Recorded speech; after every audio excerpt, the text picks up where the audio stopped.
coming out again. I appreciate you. We're in the week 2 with our fall camp. We had a scrimmage on Saturday, and I like what I saw. We had guys really competing hard. I feel like we're getting better as a football team. The coaches are coaching hard. We got a lot of buy-in out there. Guys are running around playing fast, playing hard, and there's really a lot of bright spots out there. So, going into week 2, guys for the most part know what they need to do and how to do it. And it's about execution, being consistent, and raising the level of intensity every single day. Getting better. Today is, above and beyond Monday. I ask everyone in the organization, including myself, to do something today, anything above and beyond what you would normally do to help us get a little bit better today. Coaches and players, and staff. And not a lot better, just a little bit better, because if everyone gets a little bit better every day, everyone gets a little bit better today. You add that up, aggregation of marginal gains, we get a lot better. And we're 18 days out. We don't have time to waste, and so there's a lot of intentional focus with the group right now. We're taking it one day at a time. Really looking to raise our level of intensity in everything that we do. And attention to detail is a big part of that. So we had a good practice this morning. I'm going to get back here and watch the tape and see what the butcher's bill is, and then we'll move on to the next day. But with that, I'll open it up. I was wondering, was there one area you thought you guys were maybe pleased with more than others from the scrimmage, and an area or two that you think you guys need to make the most progress in? Yeah, well, I was pleased with the way we ran the ball. At times with some guys, Berger was about 5 yards a pop, and he was running behind his pass. He was falling forward on contact, which is good. Had really good, traffic bursts, through the hole, and showed really good vision and ran hard. Peyton was efficient and competed well. DJ Barker showed up. Was very productive in the opportunities that he did have. Van Summeren is really coming on. He had a good spring, and he's really starting the last couple of days of last week was really starting to play well, and he carried that over and had quite a bit of production. So there's quite a few guys that are playing well. Xavier Henderson is very consistent. He's playing fast. His speeds are up on a consistent basis, based upon the numbers that we get for the units. Jacob Slade he's in really good shape. He's in great condition. He looks quick. He obviously started against the run, but he's showing some push in the pocket in the pass rush, and working edges and things like that. Being disruptive inside, and so quite a few bright spots. I'd imagine you're probably 1-2 pretty well set with Jaden and Trey coming back from last year. But how much of a battle is there for the number 3 receiver spot? Because it seems like Keon and Jeremy are both kind of pushing for that a little bit. Are there other guys in the mix for that? Yeah, those guys are competing hard, and they both make plays on a consistent basis. Keon, we all know that he has a lot of ability and a lot of potential, and he's beginning to realize that potential and show it on a consistent basis on the field. He's a big target. He's got really good ball skills, and he can run. And he's a willing blocker, at this point. So, and then Jeremy is, as a true freshman, coming in and really, really goes about his business with intention. He's focused. He's willing, a willing blocker in the run game. He's got really soft hands, and he's got good speed, and he's competitive. So, Christian Fitzpatrick showed up and made some plays for us, and another big target. Just playing fast and being aggressive. And so, we have a lot of competition, at those positions. We're going to play the best players we like to play a lot of players. We like to play a lot of players on both sides of the ball and on special teams. I really like what our special teams are doing right now. Ross Ells is doing a phenomenal job with our guys. I told the guys this morning, we have more guys that we believe can be productive in special teams than we've had since we've been here. More big bodies, they can run, can hit, that are instinctive, that can adjust on the run and love to play the game of football. And so I'm really encouraged by what I see from the special teams and the buy-in, from the meetings and then our drill work. Guys giving tremendous effort in the drill work and taking over to the team peers and really showing that they want to play teams and showing that they know it's important.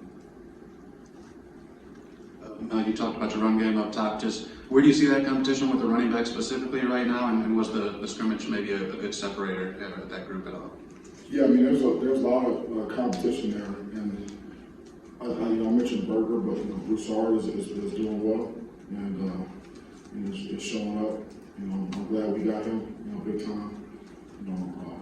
Elijah has been playing fast. Harold has been hitting it hard, hitting the hole hard. He's got really good ball skills out of the backfield. And this George Simmons, he really, he's hitting those tracks and he's running hard and being physical doing it. So, we'll have to see. We're gonna go out there again and scrimmage on Friday. And that's going to be a huge scrimmage for us because at some point we have to decide who we're going to give the reps to in preparation for the game. Because everyone can't get reps in game weeks. There's not enough reps to go around. And so we got another week. This is a huge week for us. Week 2 in camp. Again, we need to raise our level of intensity and the level of consistency. And we have to honor each other by how we go about our business, the actions that we take on a day-to-day basis. We have to honor each other by playing hard and coaching hard, and doing it for each other to get better and continue to push and hold each other accountable. And we talk about a player-led team. Peyton's really stepping up. He's not the only one. X is stepping up. He's not the only one. We've got guys that are stepping up and really taking the reins, and they're beginning to realize that it's not Coach Tuck.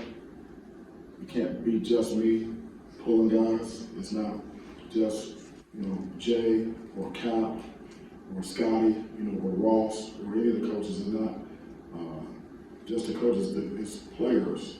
The players need to take ownership of the football team, and I'm seeing more and more of that every single day. Coach, I know you've been getting in there a little bit more with the D-backs starting out camp. Can you talk about what you've seen from Angelo Gross in this early part of camp? Yeah, the Weasel is his footwork is really cleaned up. This I'll say the last 3 or 4 days. And, HB, really does a great job with those guys. He's playing fast, he's taking good angles, he's showing good range in the deep part of the field. And he's also, he's tracking the ball and he's packing functional contact, near shoulder striking guys and knocking them back or at least getting a stalemate. And so that's what you have to do. And he knows the position, he knows the calls he needs to make, and he'll get guys lined up. So he's doing a heck of a job back there so far. But Coach Barnett, I'm just telling you now, he's a damn good football coach, and the players respond to him. And he's on him, nonstop to make sure that we get what we want. And I love the way he coaches the game. Now that you've gone through the spring and a little bit of, fall practice, fall camp, how much do you think you gained from being, the cornerbacks coach, kind of coaching on the field in a specific position, and how much has your perspective changed as a result of that? How much have I gained Yeah. from doing that? Well, what I get out of it is, you know, I love to coach.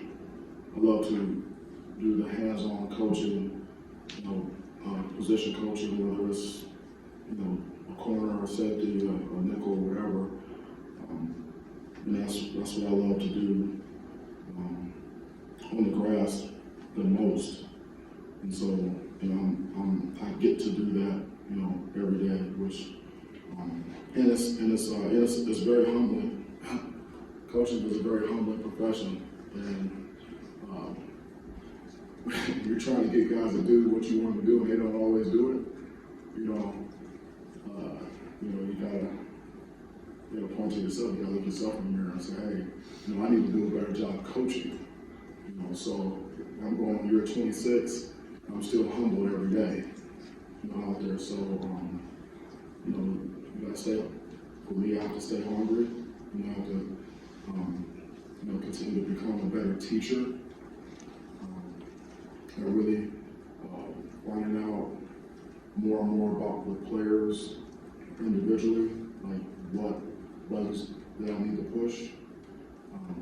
You know, how to not just motivate guys, but inspire guys. And then, you know, obviously, you know, confronting guys and demanding that they do it right, but not just, you know, telling them, but showing them, okay, you know, how to do it, you know, how they can get better, you know, specifically whether it's footwork, it's eye disciplines, hand placement, whether it's, you know, approach, you know, awareness, you know, whatever, progression, you know, and then when they do it right, they make sure that I tell them that they did it right and be enthusiastic about that just as much as I'm on, if not more, you know, than when I'm on them when they do it wrong, you know, because you know that's part of it, you know. So you know, every day is a challenge, and I love to do it, and it's also a challenge to do that and also see the big picture as well, and not get caught in the weeds. I've been doing this for a while, a long time, so you know, I'm able to do it, but can't take anything for granted out there, you know, because you know, especially at that position, you know, success is measured in inches. And to follow up, I mean, you talked about the big picture. How important has becoming the practice review sessions that you do afterwards with the films and how important has that become because you're so focused, you know, on coaching a specific position? Yeah, well, typically, like today, you know, 12:30, you know, 1 o'clock, whenever we can get done with special teams, you know, I'll go over to the defensive staff and review the film with them, and I'm in there with my notebook and pen, and you know, and Scotty's running the tape, and I'm an assistant coach, you know, I'm an assistant coach, and you know, Scotty said, hey, is that right corner supposed to keep us outside of the arm? Yes, sir. Yes, sir. He's wrong. I gotta do a better job coaching. I'll get him right. You know, and so you know, I'm part of the defensive staff at that point. You know, obviously I do. You know, I see everything else that's going on out there, and I made some comments here and there. I can't help myself, but you know, really, I'm there to coach those guys and get them better. That's my job. And I was wondering what you think of the kicking competition so far, obviously with Matt being on and bringing in a new guy, and do you see that as something that could carry into the season where you're using multiple guys? I don't know about that. It's really too early to say for sure about, you know, how many guys we're going to use. You know, we're not clear right now who's going to be the guy, but we still have, you know, plenty of opportunities to find out, and we'll put them in those situations. But I'm encouraged with what I see out there. I feel like we'll be very productive in that position. And so, yeah, but it's still open. saw on Twitter that Mark D'Antonio stopped by practice this morning. Did you guys design to have him come this day, or did he reach out to you to come this day? How did that, come to be? And did he deliver any type of message to the guys? Yeah, well, Dino stopped by, I think it was maybe a week ago, just to say hi, and I wasn't there. He missed me, left me a note, and I sent him a text saying, hey, I'm sorry I missed you. And then he told me that he was planning on coming to practice today, so I saw him out there, and when we had our halftime break, I was able to go and talk to him. He didn't address the team. He's there, and guys see him, and they go over and say hello to him, and so just like I did, and it was good. He was happy to get out there and see some football, and he had a couple questions for me, about our practice schedule, how long we're going to go today, and things like that. But it's always good to see Ben Sosay out there. I've been calling him Dino Ben Sosay for since almost a long time. 2001, maybe. That's my guy. I'm wondering, when you talk with a gleam in your eye about preparing a team, do you almost enjoy as a coach the preseason even more than the game grind because you're shaping a team? If that makes any sense? Do I enjoy it more? I enjoy it all. It's different. There's different phases of the year, because that's why I would say off season, I say out of season, because it's just year round. There's different phases, and all of them are important. Preseason is a phase, and it's a special time. It's a special time of year. It's not necessarily like it used to be, where you maybe go off to camp, things like that. You practice twice a day.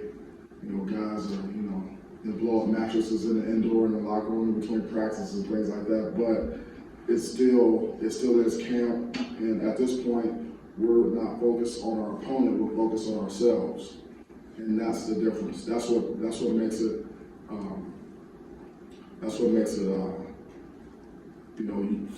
Even sometimes more challenging, because you can't get bored with the fundamentals. It can't become ordinary or mundane, because we're not necessarily in a game plan. And it's not game week. We're week 2 of camp, and we're hammering every single day, same thing over and over again.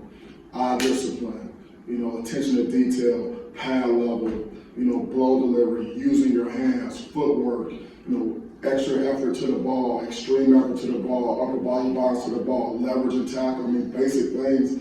And it's like every single day, get to the ball, get lined up, get the call, communicate the call, sign and cosign, get a call, get a call. It's the same thing every day, and the guys can't get bored with that, and that's camp. You can't have the poor me's. You can't walk in and say, oh, woe is me, my hand is sore, I couldn't sleep last night, I don't feel it. It's standard over feelings. That's really what it comes down to. You don't do things based on how you feel. You do things based on the standard of performance. And that dictates the decisions that you make, and the choices you make. In this point of camp, okay, there's no turning back. I already gave these guys an opportunity. I gave them an opportunity when we started our out-of-season conditioning program over the winter. Hey, if you're not bought in, you got an opportunity to leave now. Okay? And I gave them another opportunity before we started spring ball. Hey, do you want to be here? Are you willing to do what it takes to be the best that we can be? Okay, another opportunity. Before we start our summer program. Hey, you want to be here? You want to put the work in, do what it takes. How bad you want it, what do you want to do to get it? Another opportunity to get in or get out. And then again, when we started camp, hey, we're here. Are you in or you're out? So right now we're week 2. There's no turning back. Like, everybody's all in, and we got to get it done with the guys we got. That's it. So we're digging in right now. We're digging in. Like and we need to push. And after we watch this tape, okay, we got to set our jaw, and we got to find a way to get better tomorrow. You know, we gotta find a way to get better tomorrow, one day at a time. I'm also wondering if it's too early. You don't produce a 2-deep or 3-deep for us until game week, but do you have one as coaches, and is that ever changing? Like, is that part of what this week is so important for? Well, we have a rep chart, because when you say first group out, second group out, you know, you gotta have organization, you know, out there so guys know who's in and who's not in. So you say, hey, here's the rep chart for the day. This is the first group, the second group, and sometimes it changes within the practice. It may change by series or it changes by the day, you know, and then we look at the production, you know, in the scrimmages and, you know, throughout, we grade every practice. You know, you either get a plus or you get a minus, you get a win or you get a loss. You know, you get a technique grade, a production grade, you know, and we're taking the whole body of work. And then at some point, yeah, you know, we will have a 2-deep, you know, and you would like to have as many guys as we can, you know, be able to go out there and play winning football. That's what because we need depth. You know, we need depth in our roster. Guys can go out and do what we need them to do and be able to win one-on-one and be productive. And so, you know, we're coaching everyone. I mean, everyone out there is getting coached hard. You know, we got like 120 guys out there, something like that, and we can't afford not to coach a guy. You know, because that guy may be in the game. You know, where that guy he may come on like in November. He may not be ready now, but he may be ready in November. You know, to help us. And so it's continually, you know, our job was to teach, motivate, inspire, and develop players, you know, while they're here, you know, every single day. Get them as good as we can get them, you know, and then we give them a 2-deep. Yeah, we'll give you a 2-deep, get out there, but, you know, I'm hoping all those guys in the 2-deep can go out there and play for us. And that's the goal. You know, maybe 3-deep can go out there and make plays in the games. Mel, touching back the above and beyond theme, I'm just wondering what you have done or are going to do to sort of meet that, and if you noticed anybody else, any of your players that sort of stuck out like, that's an above and beyond thing today, or that is. Yeah, well, once I get done watching the film today, the practice film, then I'm going to map out, you know, what I need to do, you know, today above and beyond to help us. You know, our day pretty much ends with the players like around 8 o'clock. p.m. when we're done, because you know, we have meetings in the afternoon and in the evening. We have walkthroughs and things like that, and so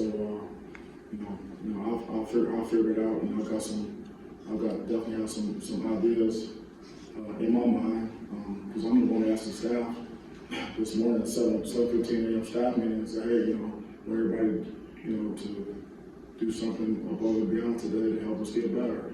I said myself included, you know, so my wheels have been turning, you know, over the weekend, and you know, I need to get that done, and then we will get better. I believe that everyone's bought in, you know, and there's no substitute for hard work.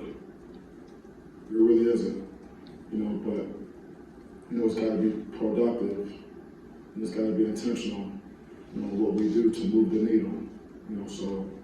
You know, maybe you can ask me, you know, next week or whatever, but we're gonna get something done today, you know, extra. Just real quick, what's your normal Monday theme in practice during the season? Monday is like Tuesday, I thought it was like max effort Tuesday or something. Don't you usually have a coach me coach and everything? What's the normal Monday? I think we have like coach me coach Tuesday, maybe bloody Wednesday. Okay. You know, no sweat Thursday, fast Friday. You know, Monday, we haven't had anything for Monday yet. We might have sometimes takeaway Tuesday. Maybe we'll put that out, you know, out there. We've got everything for Monday. Today is above and beyond Monday. Can hashtag that, you know, because that's what it is today. Haven't done anything for Monday yet. Have we done anything for Mondays? I told him, I said, it's not Monday. I told him today, I said, it's above and beyond Monday. Not Monday, Monday. Monday. Above and beyond Monday. Where's that come from? Where's that come from? Yeah, that comes from Coach something. Alvarez used to, his voice would get high pitched when he talked to us, and he would say, "Everyone wants to win on Saturday."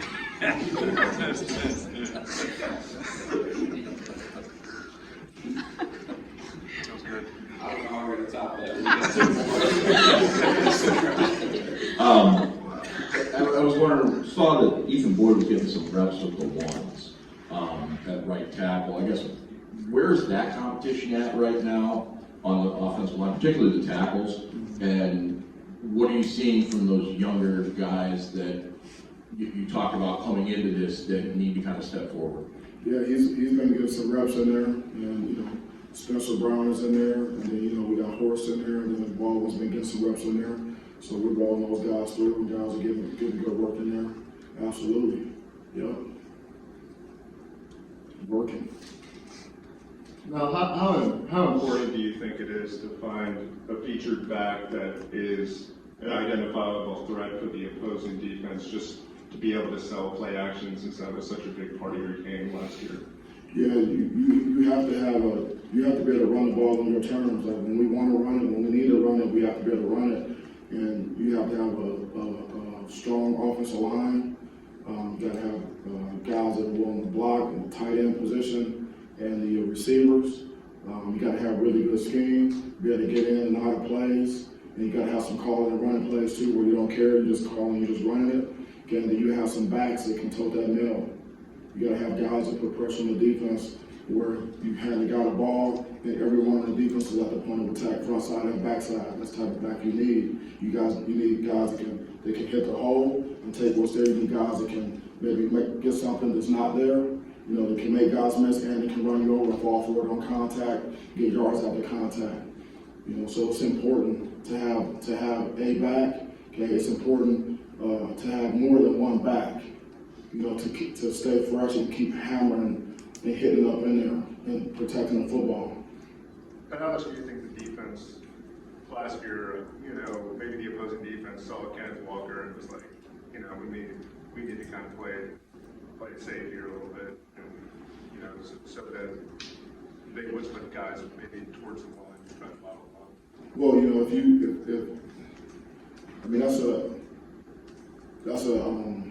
that's a good question. And I think you and I might have talked about this before, but if you have a really strong run game, on the early downs and defenses feel like they need to commit extra people to the run game, they create some more one-on-ones outside, and also make sure play action better and things like that. We can't allow people to line up in split safety coverage, in light boxes, and control our front, and be able to, double our receivers, things like that, and stop the run. We can't allow that. So, we got to have a strong running game, to be able to have a type of balance, and that we want to have on offense. Coach, actually, I have one more from Jim. Hey, Mel, with the true freshmen, any of those guys caught your eye yet after one scrimmage and a few practices? True freshman, Jeremy Bernard, it's caught my eye. Out there, what other true freshmen do we have out there? Tyrell Henry's a good player now. He's a good player. Zion Young, he's a good player. Good young player. Trying to figure out what to do. But Dave Willie he was consistent in the scrimmage. I like the way he graded out. He had really good focus today. He was a longer guy that can run, learn how to play consistently, play with intensity, didn't need in the record. So, there's a couple of guys. I don't want to build these guys up, because we only just had, one scrimmage and it's still young, it's still early in the process. So I don't want to put these guys out there and hold them up, there yet, because it's consistency in performance. But, there are guys, out there that are flashing, and I believe that you should be able to help us, this year, I really do, All right, thank you so much for coming, I appreciate it. We'll see you next time. Go Green. Thanks, man. Yeah, we got it. Bring the players there in a couple minutes.